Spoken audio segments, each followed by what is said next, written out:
నమస్తే, welcome to special focus.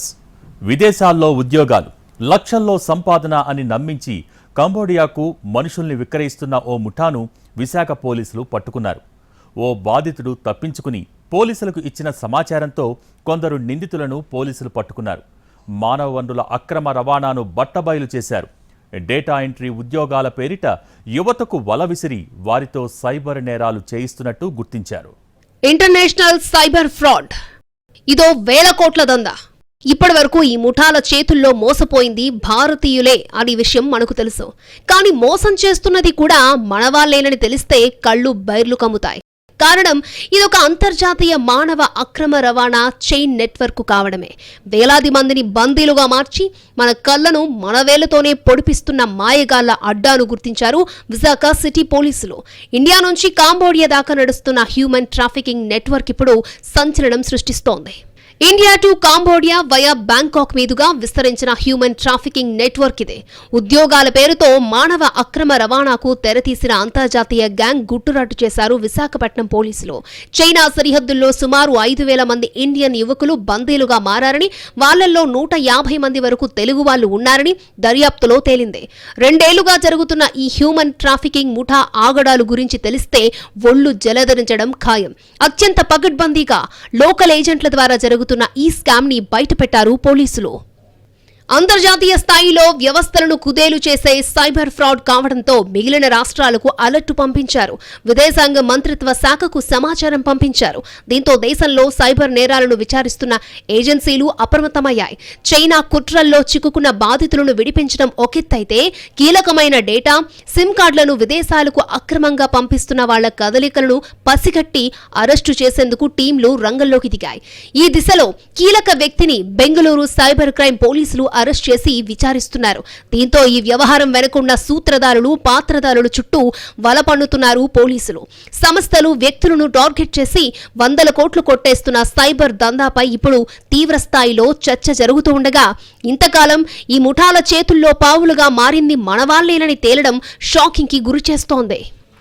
ఉద్యోగాల పేరుతో విదేశాల్లో జరుగుతున్న మానవ అక్రమ రవాణా వ్యవహారాన్ని విశాఖ సైబర్ క్రైమ్ పోలీసులు ఛేదించారు. విదేశాల్లో డేటా ఎంట్రీ ఆపరేటర్ ఉద్యోగాల ఆశ చూపి నిరుద్యోగులను చైనా గ్యాంగ్ కు అమ్మేస్తున్న 3 ఏజెంట్లను అరెస్ట్ చేశారు. చైనా ముఠా చెర నుంచి తప్పించుకున్న బొత్స శంకర్ అనే వ్యక్తి సైబర్ హెల్ప్ లైన్ 1930 నెంబర్ కి ఫోన్ చేసి ఫిర్యాదు చేశాడు. దీనిపై దర్యాప్తు జరిపిన పోలీసులు ప్రధాన ఏజెంట్ చుక్కా రాజేష్ తో పాటు అదే ప్రాంతానికి చెందిన సబ్ ఏజెంట్లు సబ్బవరపు కొండలరావు, మండేన జ్ఞానేశ్వరరావులను అదుపులోకి తీసుకుని విచారించగా అనేక విషయాలు వెలుగులోకొచ్చాయి. గాజువాక ప్రాంతానికి చెందిన కన్సల్టెన్సీ ఏజెంట్ చుక్కా రాజేష్ 2013 నుంచి 2019 వరకు గల్ఫ్ దేశాల్లో fire safety and precaution manager గా పనిచేశాడు. ఆ తర్వాత విశాఖలోనే ఉంటూ గల్ఫ్ దేశాలకు ఫైర్ సేఫ్టీ ఉద్యోగాలకు మానవ వనరులను సరఫరా చేసేవాడు. 2023 మార్చిలో కాంబోడియా నుంచి సంతోష్ అనే వ్యక్తి ఫోన్ చేసి కాంబోడియాలో కంప్యూటర్ ఆపరేటర్ గా పనిచేయడానికి 30 మందిని పంపాలని రాజేష్ ని కోరాడు. ఆసక్తి చూపేవారి నుంచి ఫ్లైట్ టికెట్లు, వీసా, ఇతర ఖర్చుల కోసం 1.5 లక్షల వంతున తీసుకోవాలని, అందులో కొంత కమిషన్ గా ఇస్తామని ఆశ చూపాడు. రాజేష్ అందుకు అంగీకరించి సోషల్ మీడియా ద్వారా విదేశాల్లో డేటా ఎంట్రీ ఉద్యోగాలకు దరఖాస్తు చేసుకోవాలని ప్రకటనలిచ్చాడు. నిజమని నమ్మిన 27 మంది నిరుద్యోగులు 1,50,000 వంతున కట్టారు. రాజేష్ వారిని కాంబోడియా ఏజెంట్ సంతోష్ కి అప్పగించాడు. 3 దఫాలుగా నిరుద్యోగులను కాంబోడియాకు పంపించాడు. కొద్ది రోజులకు ఆర్య అనే పేరుతో ఒక మహిళ రాజేష్ కి ఫోన్ చేసింది. సంతోష్ కంటే ఎక్కువ కమిషన్ ఇస్తానని, తమకు మానవ వనరులను సరఫరా చేయాలని కోరింది. ఇలా రాజేష్, సంతోష్, ఆర్య, ఉమామహేష్, హబీబ్ అనే ఏజెంట్ల ద్వారా 150 మంది నిరుద్యోగులను కాంబోడియాకు పంపించాడు. నిరుద్యోగులను ముందు బ్యాంకాక్ కి పంపించి అక్కడ 2వ ఏజెంట్ కి అప్పగించారు. వీరు నిరుద్యోగులను కాంబోడియాలో పాయ్పేట్ వీసా సెంటర్ కు తీసుకువెళ్లి 1 నెలకు టూరిస్టు వీసా తీసుకున్నారు. అలా తీసుకువెళ్లిన నిరుద్యోగులను ఏజెంట్లు వారికున్న నైపుణ్యం ఆధారంగా వారికి 2,500 నుంచి 4,000 అమెరికన్ డాలర్లు రేటు కట్టి చైనా కంపెనీలకు అమ్మేశారు. తమ వద్ద ఏడాది పాటు పనిచేసేలా చైనా ముఠా అగ్రిమెంట్ రాయించుకుంది. చైనా ముఠా నిరుద్యోగులకు టైపింగ్ తో పాటు కమ్యూనికేషన్ స్కిల్స్ ను పరీక్షించింది. తర్వాత టూరిస్టు వీసాను బిజినెస్ వీసాగా మార్చింది. కంప్యూటర్ ఆపరేటర్ ఉద్యోగం కోసం ఏడాది పాటు పనిచేసేలా అగ్రిమెంటు రాయించుకుంది. మధ్యలో వెళ్లిపోతే $400 చెల్లించాలని ఒప్పందం చేయించుకుని పాస్పోర్ట్లు స్వాధీనం చేసుకుంది. సెక్యూరిటీ కింద $400 పూచీకత్తును కట్టించుకుంది. ఒకవేళ కంపెనీ నుంచి వెళ్లిపోవాలి అనుకుంటే ఆ మొత్తం చెల్లించాలని ఒప్పందంలో ఈ ముఠా షరతులు విధించింది. కాంబోడియా చేరుకున్న వారిని ముఠా ఒక చీకటి గదిలో బంధించింది. ఫెడెక్స్, టాస్క్ గేమ్స్, ట్రేడింగ్ తో పాటు అనేక ఆన్లైన్ స్కామ్లు చేయాలని నిరుద్యోగులను బలవంతం చేసింది. ఈ స్కామ్ ఎలా చేయాలో వారం రోజుల పాటు శిక్షణిచ్చింది. అక్రమాలకు పాల్పడబోమని మొండికేసిన వారికి తిండి పెట్టకుండా చిత్రహింసలకు గురిచేసింది. సైబర్ నేరాలు చేసిన వారికి వచ్చిన డబ్బులో 1% కమిషన్ గా ఇస్తూ 99% చైనా గ్యాంగ్ దోచుకునేది. అక్కడ ఉత్సాహంగా పనిచేసేందుకు అదే కాంపౌండ్ లో పబ్, క్యాజినో గేమ్స్, మద్యం, జూదంతో పాటు వ్యభిచారం వంటి సదుపాయాలను ఈ ముఠా కల్పించింది. అక్కడ సంపాదించిన డబ్బు అక్కడే ఖర్చు చేసేలా చేసేది. కేసుకు సంబంధించిన ముగ్గురిని అరెస్ట్ చేయడం జరిగిందండి. Who are indulging in human trafficking.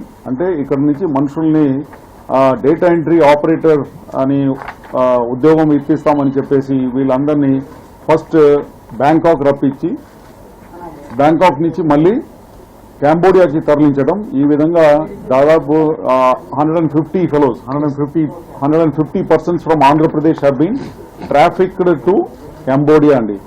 కాంబోడియాలో తీసుకువెళ్ళేసి వీళ్ళ ద్వారా అక్కడ మన వేరియస్ ఆన్లైన్ స్కామ్స్ ఏదైతే ఉందో అదంతా కూడా బలవంతంగా వీళ్ళని ఒక రూమ్ లో కూర్చోపెట్టేసి వాళ్ళకి భోజనాలు ఇవ్వకుండా ఈ విధంగా వాళ్ళ మీద ఒత్తిడి తీసుకొచ్చేసి వాళ్ళ ద్వారా ఇండియాలో స్కామ్స్ నడిపించటం.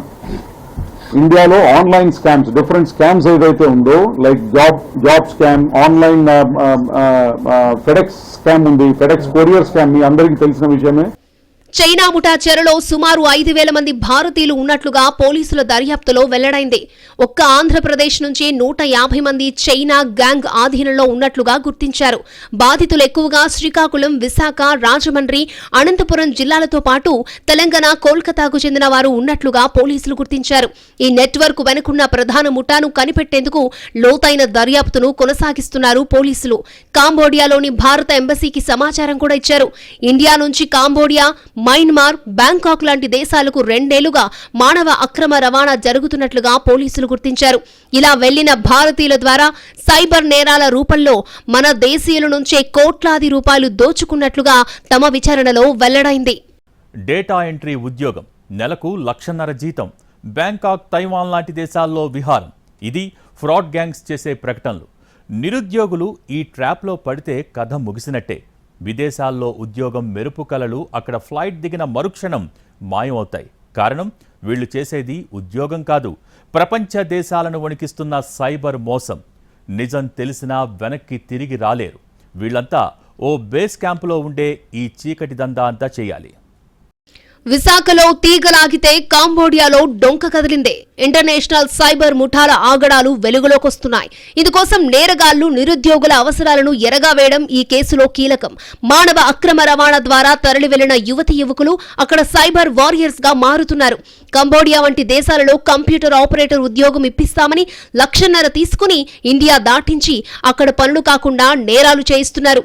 2 ఏళ్ల నుంచి విదేశాల్లో ఉద్యోగం కోసం వెళుతున్న వాళ్ళ ఆచూకీ తెలియకుండా పోతోంది. మధ్యవర్తుల ద్వారా బాధితులుగా మారిన నిరుద్యోగులు కాంటాక్ట్ చేసే అవకాశం తప్ప నేరుగా కుటుంబాలతో మాట్లాడే ఛాన్స్ కూడా లేదు. దీంతో కాంబోడియా సరిహద్దుల్లోని బేస్ క్యాంపుల్లో నరకయాతన అనుభవిస్తున్న వారి వేదన బయట ప్రపంచానికి తెలియకుండా పోయింది.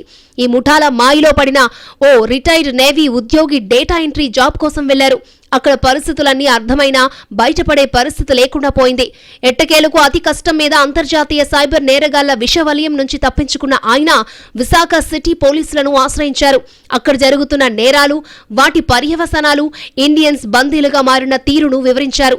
ఈ సమాచారం ఆధారంగా దర్యాప్తు చేస్తే షాకింగ్ ఫ్యాక్ట్స్ బయటపడ్డాయి. హ్యూమన్ ట్రాఫికింగ్ కు గురైన మన వాళ్ల నరకయాతన మాటల్లో చెప్పలేనిదే. టార్గెట్ ఫినిష్ చేస్తేనే తిండి దొరికేది, లేదంటే పస్తులే. మాయం చేయడం ద్వారా వచ్చిన సంపాదన ఆధారంగా జీతమిస్తారు కేటుగాల్లో. యువతి యువకులను కంబోడియా బోర్డర్లో ఉంచి కనీసం సరిపడా తిండి కూడా పెట్టకుండా హింసిస్తున్నారు. బయటకు కూడా పంపించకుండా సైబర్ నేరాలు చేయాలని, ఎక్కువ మందిని మోసం చేసినట్లయితే వారికి అప్పుడే సరైన తిండి పెట్టే విధంగా అక్కడ కఠినమైన రూల్స్ పెట్టారు. వాటి వల్ల చాలా మంది భారతీయులు అక్కడ ఇబ్బంది పడుతున్నట్లుగా గుర్తించారు పోలీసులు. కేవలం విశాఖపట్నం సిటీ నుంచే 100 కోట్ల రూపాయల సైబర్ నేరగాళ్లు దోచేస్తున్నట్లుగా తేలింది. విదేశీ ఉద్యోగాలంటూ కోటి ఆశలతో కంబోడియా వెళ్లిన భారతీయులు మోసపోయారు. కంప్యూటర్ ఆపరేటర్ ఉద్యోగమని తీసుకెళ్లి అక్కడ బలవంతంగా సైబర్ నేరాలు చేయిస్తున్న చైనా గ్యాంగ్ పై తిరుగుబాటు చేసిన బాధితులు జైలు పాలయ్యారు. నిర్వాహకులు తమను చిత్రహింసలకు గురి చేస్తున్నారని కొంతమంది బాధితులు విశాఖ పోలీసులకు వాట్సాప్ ద్వారా వీడియోలు పంపించారు. దీంతో బాధితులను తీసుకురావడంపై విశాఖ పోలీసులు ప్రత్యేక దృష్టి సారించారు. ఈ విషయాన్ని బ్యూరో ఆఫ్ ఇమిగ్రేషన్, విదేశీ వ్యవహారాల మంత్రిత్వ శాఖ దృష్టికి తీసుకెళ్లారు. అలాగే చైనా ముఠాకు వ్యతిరేకంగా సుమారు 300 మంది బాధితులు కంబోడియాలోని సైబర్ క్రైమ్ ఫ్రాడ్ ఫ్యాక్టరీల హబ్ అయిన సిహ్నాకువిల్లోని జిన్బీ కాంపౌండ్ లో తిరుగుబాటు చేశారు. ఈ ప్రాంతం సైబర్ నేరగాళ్లకు కేంద్రమని పోలీసులు అంటున్నారు. తమను వెంటనే భారత్కు పంపించాలని డిమాండ్ చేశారు. దీంతో వీరిని అక్కడి పోలీసులు అరెస్ట్ చేశారు. తిరుగుబాటు అల్లర్ల తర్వాత వారిలో చాలా మందిని జైల్లో ఉంచారు లోకల్ పోలీసులు. ఫెడెక్స్ కొరియర్ ఇప్పుడు సైబర్ నేరగాళ్ల చేతుల్లో ప్రధాన ఆయుధం. అక్రమ రవాణా ద్వారా మనుషులను కాంబోడియా తరలిస్తున్న ముఠాలు అంతే పగడ్బందీగా ఇండియన్ సిమ్ కార్డులు, డేటాను చోరీ చేస్తున్నాయి. వీటి ఆధారంగా కాల్స్ చేస్తూ అమాయకులను ఉచ్చులోకి లాగుతున్నాయి. కేటుగాళ్ల వ్యవహారం అంతా పక్కగా ఉంటుంది. ఎంతటి తెలివైన వాళ్లైనా ఆ నిమిషం డార్క్లోకి వెళ్లిపోవాల్సిందే. అంత పక్కగా బ్లాక్మెయిల్ చేస్తారు. ఇండియన్ నెంబర్ నుంచే కాల్ వస్తుంది. ఆన్సర్ చేస్తే ఒక యువకుడు తనను తాను పరిచయం చేసుకుంటాడు. మొబైల్లోని ఫెడెక్స్ కొరియర్ సర్వీస్ ప్రతినిధులని, మీరు బుక్ చేసిన పార్సిల్లో నిషేధిత వస్తువులున్నాయని చెబుతాడు. తైవాన్ కు మీ పేరు మీద పార్సిల్ బుక్ అయిందని, అందులో నిషేధిత చట్ట విరుద్ధమైన వస్తువులు కస్టమ్స్ అధికారులు గుర్తించారనేది ఆ ఫోన్ కాల్ సారాంశం. ఇక్కడ బాధితుడి మానసిక స్థితి ఆధారంగా ఈ మోసం కొనసాగింపు ఉంటుంది. ఒక్కసారి లొంగినట్టు కనిపిస్తే అవతల వైపు నుంచి గద్దింపు స్వరం మొదలవుతుంది.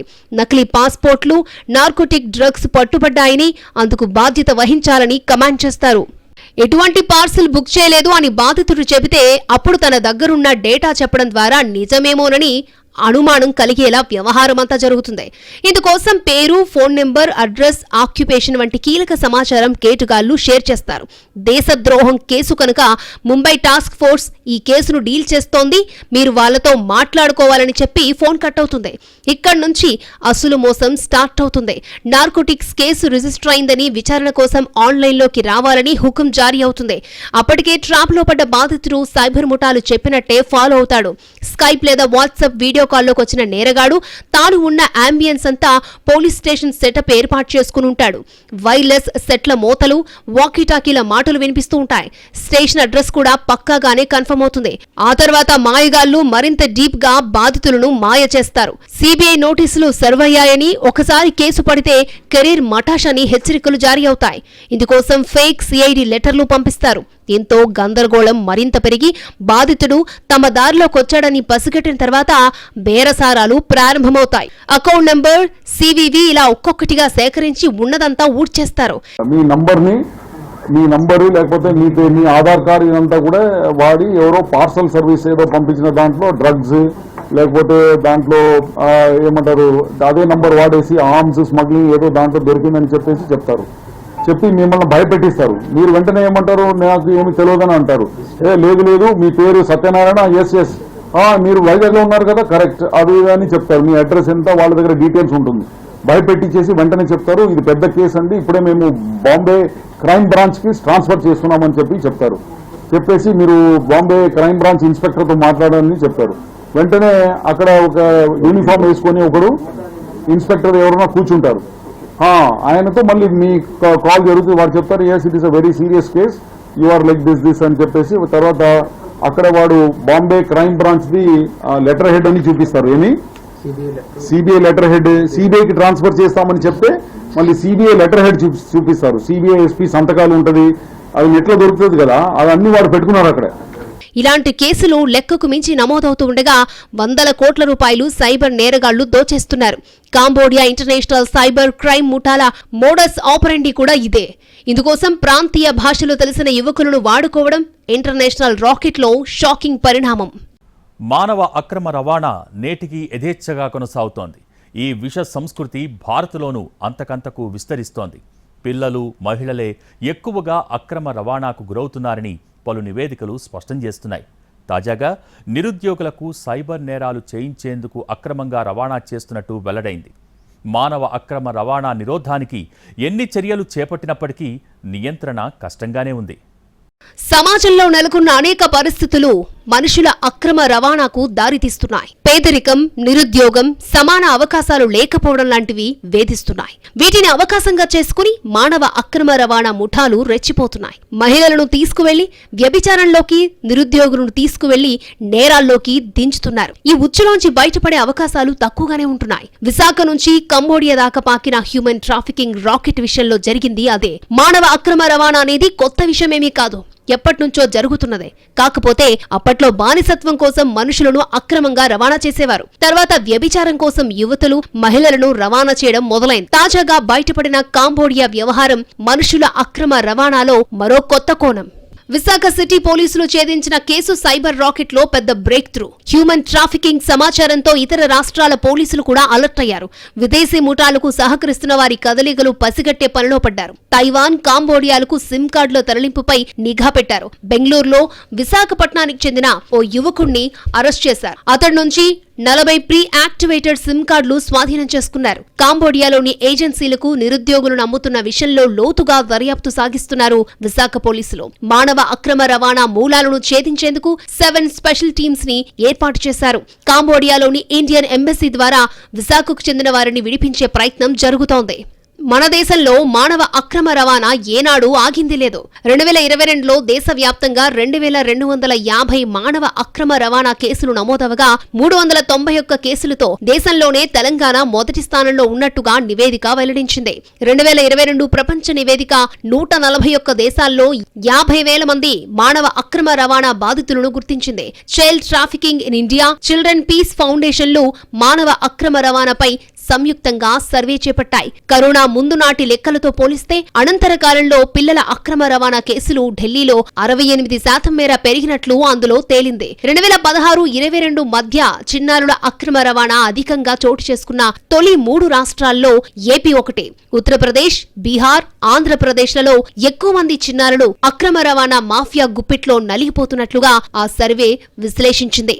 ఏటా దక్షిణాసియా నుంచి సుమారు 1,50,000 మంది అక్రమ రవాణాకు గురవుతున్నట్లుగా గతంలో ఐక్యరాజ్య సమితి గుర్తించింది. ముఖ్యంగా ఇండియా, బంగ్లాదేశ్, నేపాల్, పాకిస్తాన్ల నుంచి హ్యూమన్ ట్రాఫికింగ్ ఎక్కువగా ఉందని హెచ్చరించింది. మానవ అక్రమ రవాణా కట్టడికి ఎన్నో చట్టాలు ఉన్నప్పటికీ అవి సక్రమంగా అమలు కావడం లేదన్న విమర్శలు ఉన్నాయి. మన దేశంలో ఏటా సగటున 6,500 మంది అక్రమ రవాణాకు గురవుతున్నట్లుగా ఎన్సీఆర్బీ వెల్లడించింది. 2019-21 మధ్య భారతదేశ వ్యాప్తంగా 10,61,648 మంది మహిళలు, పిల్లలు అదృశ్యం కేసులు నమోదయ్యాయి. నేషనల్ క్రైమ్ రికార్డ్స్ బ్యూరో 2021 నివేదిక ప్రకారం దేశవ్యాప్తంగా మానవ అక్రమ రవాణా వ్యతిరేక బృందాలపై మొత్తం 2,189 కేసులు నమోదయ్యాయి. అక్రమ రవాణా మాఫియా కోరల నుంచి బయటపడిన అభాగ్యులు మెరుగైన జీవితం అందుకోవడానికి చేయూత కరువవుతోంది. ఇది ఇవాల్టి స్పెషల్ ఫోకస్. నమస్తే.